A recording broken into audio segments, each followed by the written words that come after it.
इस्लामाबाद के अंदर ईरान और अमेरिका के दरमियान बराह रास्त बातचीत का आगाज़ होने वाला है। इस आगाज़ से पहले जो मीटिंग्स होंगी उनको भी हम आगाज़ ही मुतसव्वर कर रहे हैं। बताया तो ये जा रहा है कि हफ्ते की सुबह बाकायदा बराह रास्त मुलाकात होगी, लेकिन उनकी टेक्निकल टीम्स ने एजेंडा सेटिंग पहले कर देनी है। इस्लामाबाद इस बातचीत की मेज़बानी के लिए मुकम्मल तौर पर तैयार है। सिक्योरिटी के अरेंजमेंट्स भी मुकम्मल हैं। सफारतकारों ने जो काम करना था वो भी मुकम्मल है। पाकिस्तान की तमाम क़यादत दुनिया भर की क़यादत के साथ बातचीत में मसरूफ़ रही। वज़ीर आज़म पाकिस्तान की बातचीत हुई दुनिया भर के लीडरान में। डिप्टी प्राइम मिनिस्टर वज़ीर ख़ारजा इसहाक़ डार की बातचीत टेलीफोन के ऊपर अपने काउंटर पार्ट्स के साथ होती रही। अंदर खाने अपनी मुलाकातें भी होती रहीं। वज़ीर आज़म की मुलाकात chief of defence forces general Asim Munir के साथ हुई। जो माहौल इस वक्त बना हुआ है वो ये कि पाकिस्तान एक न्यूट्रल वेन्यू की जो वैल्यू है, जो कदर है, उसको दुनिया के अमन के लिए इस्तेमाल करना चाहता है। इस तमाम मुद्दे के अंदर दुनिया का कोई ऐसा ख़ित्ता मौजूद नहीं था जो ये वज़न उठा सके। मशरिक़ वस्ता ख़ुद इसके अंदर मौजूद था, अमेरिका ख़ुद इस लड़ाई के अंदर मौजूद था, यूरोप इसको हाथ लगाने को तैयार नहीं था। पाकिस्तान ही वो वाहिद मुल्क था जिसने इस बारे गिरां को उठाया और अभी तक अल्हम्दुलिल्लाह हम अच्छा काम कर रहे हैं। आने वाले दिनों में क्या होगा ये हम आपको दोबारा से बता दें कि पाकिस्तान, अमेरिका और ईरान की ट्राइलेटरल टॉक्स नहीं है। ये बातचीत है अमेरिका और ईरान के दरमियान। मेज़बानी कर रहा है पाकिस्तान। मेज़बानी किस किस्म की है, हमारी ज़िम्मेदारियाँ क्या हैं, यहाँ तक हम कैसे पहुँचे, आज के प्रोग्राम में हम आपके सामने तमाम तफसीलात रखेंगे। हमारे पास माहिरीन मौजूद हैं, उनका तारुफ मैं 1 मिनट में करवा देता हूँ। हम आपको ये भी बताएँगे कि हिंदुस्तान के अंदर सफ़े मातम बिछी हुई है। अपनी हुकूमत को लान तान कर रहे हैं, कुछ सर पीट रहे हैं, कुछ सड़ान से भरे हुए तज्जिए कर रहे हैं और बता रहे हैं कि पाकिस्तान ने क्या मार्का मार लिया। लेकिन उनके बराबर में लोग बैठे हुए हैं जिनको कह रहे हैं कि आपको ख़ुद शर्म आनी चाहिए, काम तो पाकिस्तान ने बड़ा किया, आप ख़ुद पर हंसी तो ज़्यादा बेहतर बात है। तो हम जानना चाहेंगे कि हिंदुस्तान के मीडिया के अंदर क्या सिर्फ जो लंबी ज़ुबानें हैं या जो हसद से भरा हुआ तज्जिया है वही है, या इसके अंदर कोई और ट्रेंड भी नज़र आता है। इसके ऊपर हमें साकिब तनवीर साहब ज्वाइन करेंगे जो एडिटर इन चीफ हैं पाकिस्तान टीवी डिजिटल के।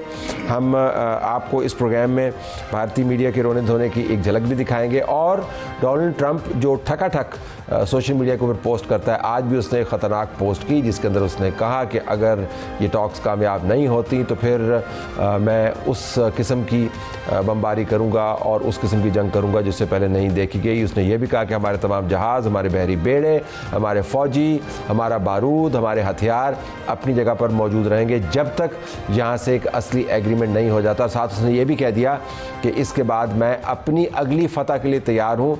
बाज़ लोगों का ख्याल है कि वो बात कर रहा है कि यहाँ से फ़ारिग होने के बाद मैंने ग्रीनलैंड जाना है। बाज़ लोगों का ख्याल है कि उसने क्यूबा की तरफ जाना है। वो बात के मामलात हैं। हम अमरीकी रुकन कांग्रेस की एक स्टेटमेंट भी आपको दिखाएंगे जो ट्रंप की इन बातों से तंग आके कह रही है कि खुदारा इसका फ़ोन इसके हाथ से ले लें। ये किस किस्म के ट्वीट करता है। हमारे पास स्टूडियो में मौजूद है सैयद मोहम्मद अली, दिफाई तज़ियाकार, इमरान अली साहब, साबिक सफ़ीर ओमान।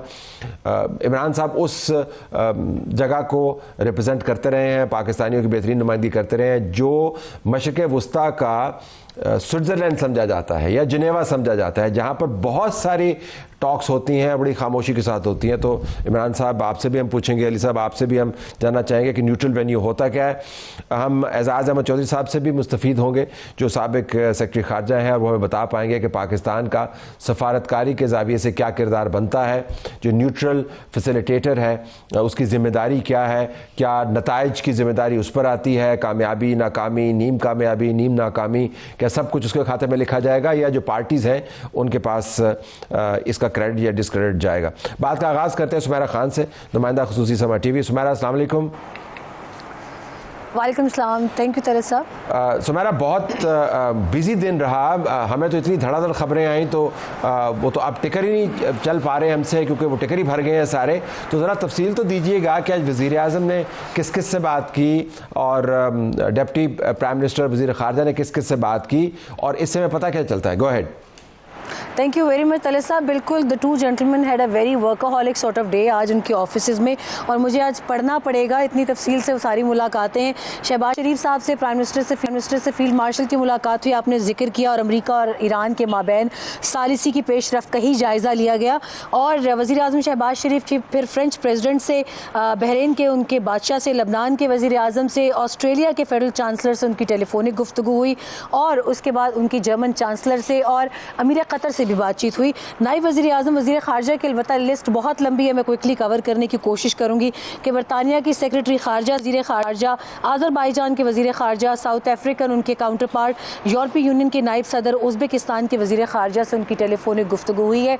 और इसके अलावा कॉल-ऑन्स भी काफ़ी हुई हैं उनकी दफ्तर ख़ारजा में, जो मुझ तक सोर्सेज से आई हैं, मगर उनकी प्रेस रिलीज चूँकि सुमैरा हमें ये क्या चीज़ बताती है? इनमें से बहुत सारे ऐसे ममालिक हैं जिनकी दिलचस्पी है, क्योंकि ये मामला सिर्फ अमेरिका ईरान का नहीं है, दुनिया के अमन का है, दुनिया की मईशत का है, लेकिन बहुत सारे ऐसे ममालिक हैं जिनके बराह रास्त स्टेक्स नहीं है। तो इससे क्या पता चलता है कि पाकिस्तान की सफारतकारी का जो वज़न है वो इस बातचीत से आगे जा रहा है, और बहुत सारे ममालिक खुद इंगेज कर रहे हैं, सिर्फ बातचीत और अमन स्पेसिफिक ही है?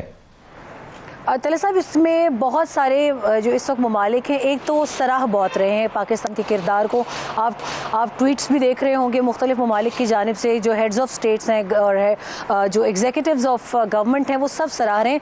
मगर पाकिस्तान का एक जो परफेक्ट न्यूट्रल होस्ट वाला किरदार है, उसकी बहुत तारीफ़ की जा रही है। और I think Pakistan would like to stick to that stature, कि पाकिस्तान ख़ुद भी ये चाह रहा है कि इन दो फरीकैन को, जो आपस में बैठने को तैयार ही नहीं थे, जो ये मानने को भी तैयार नहीं थे कि हम नेगोशिएशन की तरफ जा सकते हैं, द वर्ल्ड इज सीइंग कि Pakistan has made it possible, वो दोनों को स्टेबल पर ले आया है। और इससे बड़ी कामयाबी जो है इस वक्त इसीलिए दुनिया में भी है कि जिस चीज़ के बारे में बहुत बड़े बड़े ममालिक बात नहीं करना चाह रहे थे या कर नहीं पा रहे थे डर के मारे कि वो इसमें आना नहीं चाहते थे, पाकिस्तान ने उसको बखूबी किया। अब आगे इसके फेजेस जो हैं, जैसे 2 फेज डील की बात हो रही है इस हवाले से, उसके लिए पाकिस्तान बहुत पुरुमीद है कि as a perfect neutral host भी हम अगर इसको कंडक्ट करते हैं तो हम इसे कामयाबी से पाया तकमील तक पहुँचाएँ तो बहुत बेहतर। आपने 2 मरतबा ये इस्तिलाह इस्तेमाल की, परफेक्ट न्यूट्रल होस्ट, यानी बेहतरीन सालसी वाला मेज़बान।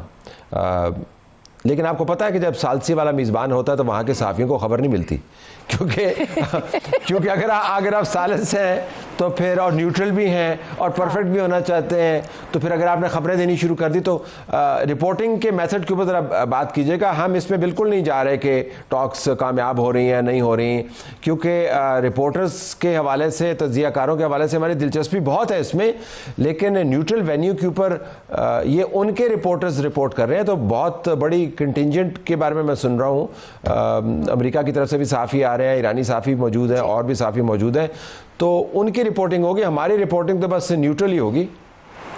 तभी तो मोहसिन नकवी साहब ने हमें जो जाए वकूआ दिया है मीडिया सेंटर का, वो भी ऐसी जगह दिया है कि वहाँ तक पहुँचना भी एक बड़ा काम होगा। बट आई वुड प्रेफर, कहाँ पे है मीडिया सेंटर, बताइए तो सही।